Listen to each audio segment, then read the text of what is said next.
Danny Flexen here for Seconds Out. Delighted to be joined by my good friend, former British and Commonwealth champion Troy Williamson. Troy, how you doing, mate? Yeah, I'm good, Danny. How are you, mate?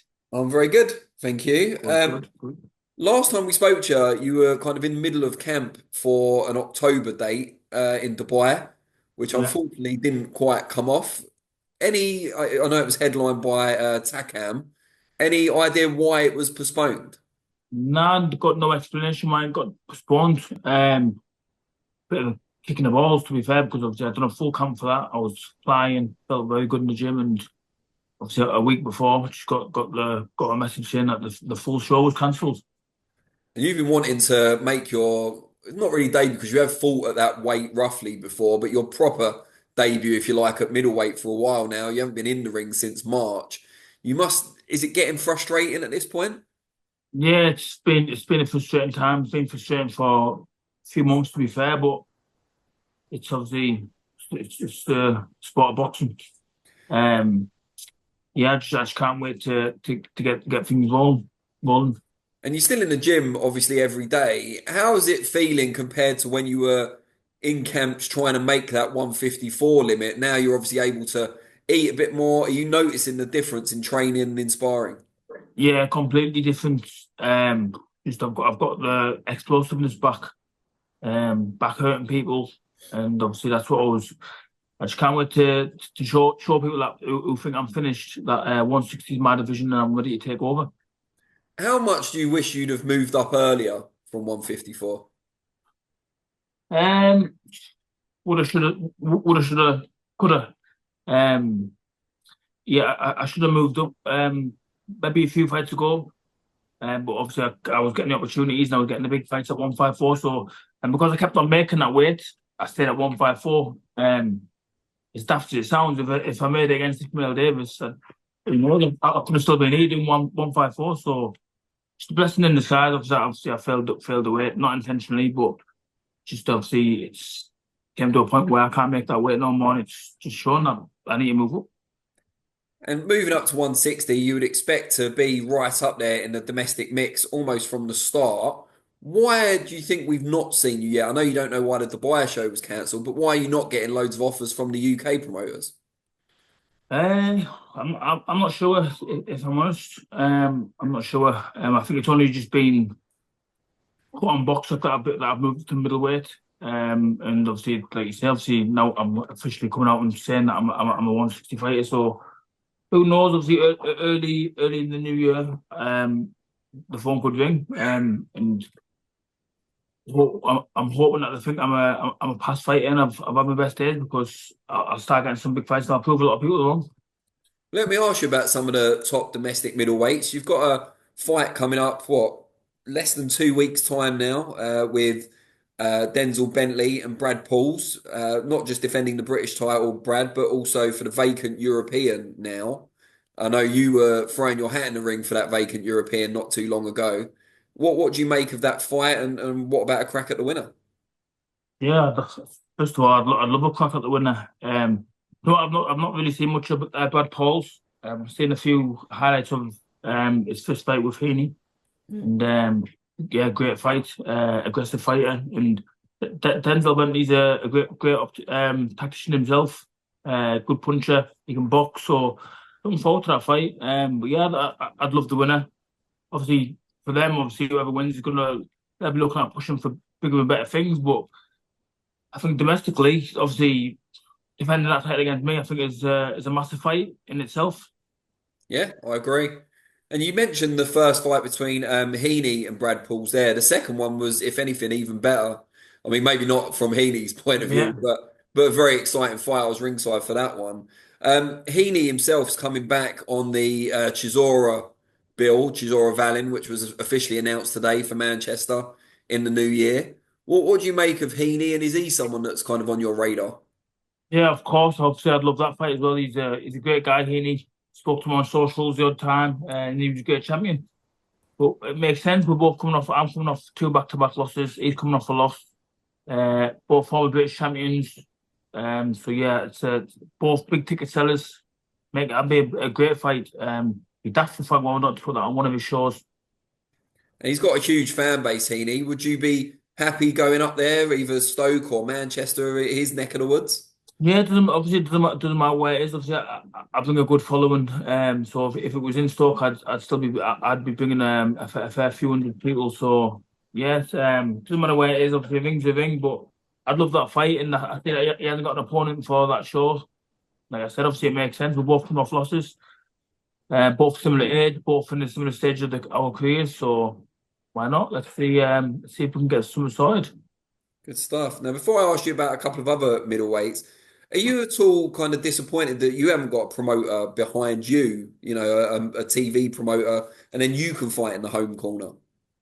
You know what it is, Danny? I think I've just had like a little bit. Obviously, you got to take them off with a smooth. I've had some big fights, but I just think I've not had the opportunities or the recognition that I truly believe I deserve. And I think that's just because obviously I'm from a small town in Darling. I think if I was in a city, I think I'd have a lot more opportunities. I beat some great kids, and I've only really been beat by the best in domestic scene. So, um, and obviously my previous fights have been obviously I was with you probably know Troy Williamson and then Disrupt, and it just all went Pete Tong for me. So obviously I'm looking forward to starting the new year, get a big win, and who knows, see where Have I you go from ever there. considered basing yourself somewhere else? As you said, you're from a small place, maybe you get overlooked.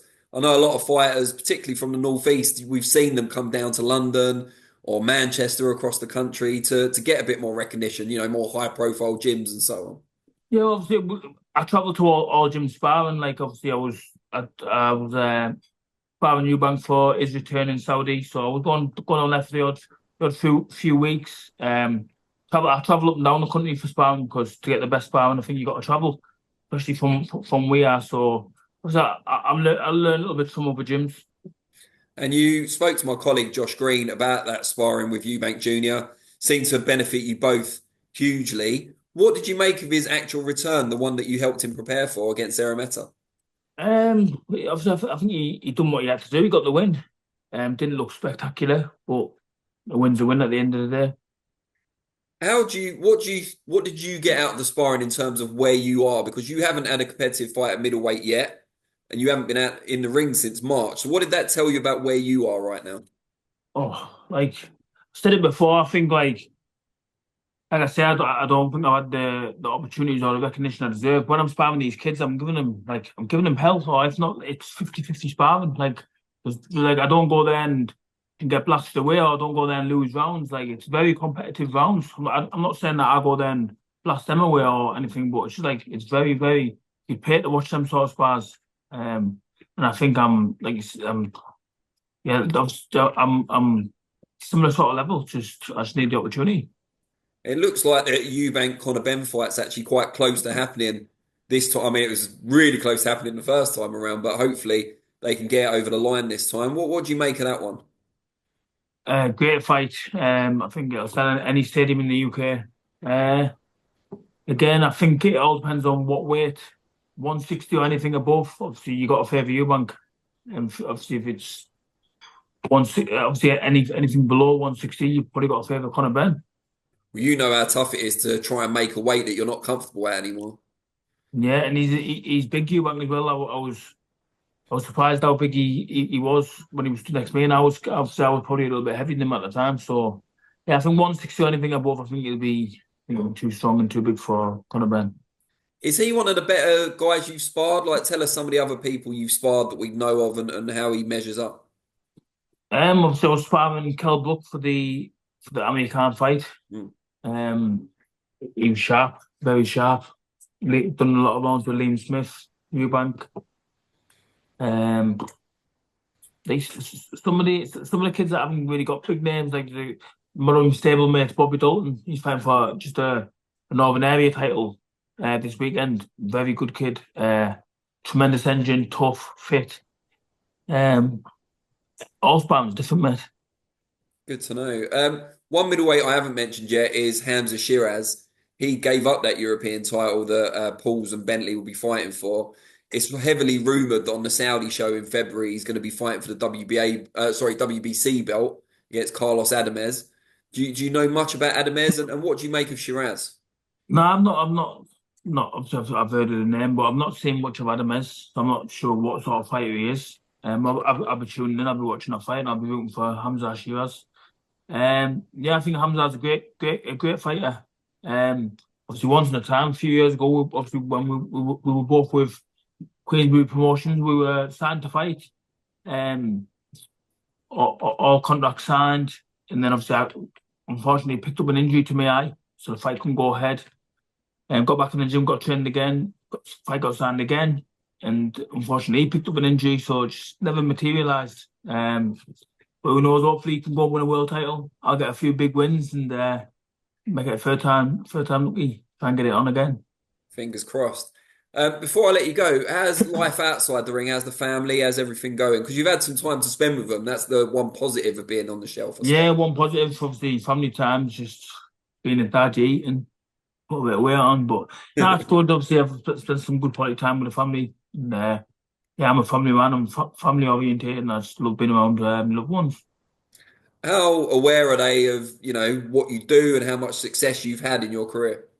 He's only 13 months, my son, so he doesn't Oh, have a right, so clue. not very aware at all then. Nah, he doesn't have a clue. But obviously, like, me missus, obviously, all my family, brothers, they all know how tough it is. But just sport I'm in. Is there any kind of, is it bittersweet in that your son won't get to see you in your prime? Because even once he's aware, you'll be, you might be retired by then. Yeah, I will be retired by then, hopefully. No, no, obviously not really. Can't wish like he would have been here early because he wouldn't have been in, if you know what I mean. But Yeah. obviously in a few years he can a bit of look back and hopefully be proud. And maybe want to follow in your footsteps. You never know. Oh, I'd rather football, but yeah, you never know. Good stuff. Mate, really appreciate your time. I hope we see you back out sooner rather than later. And Yeah, I you suppose will the do, mate. message, if there's Hopefully I'll promoters be out out meeting there, you. that do want to put you on, what's the best way to get into contact with you? Contact me. Obviously on my socials, Instagram, Troy Williamson underscore, Twitter, Troy Williamson underscore one. And yeah, just shout my socials now. I'm an easy man to make a fight with if the offer's right. Good stuff. Well, hopefully they're watching this and they'll get in touch. Thank you very much. Cheers, Danny. Cheers, mate. You take care. Bye Speak soon. bye. Bye bye.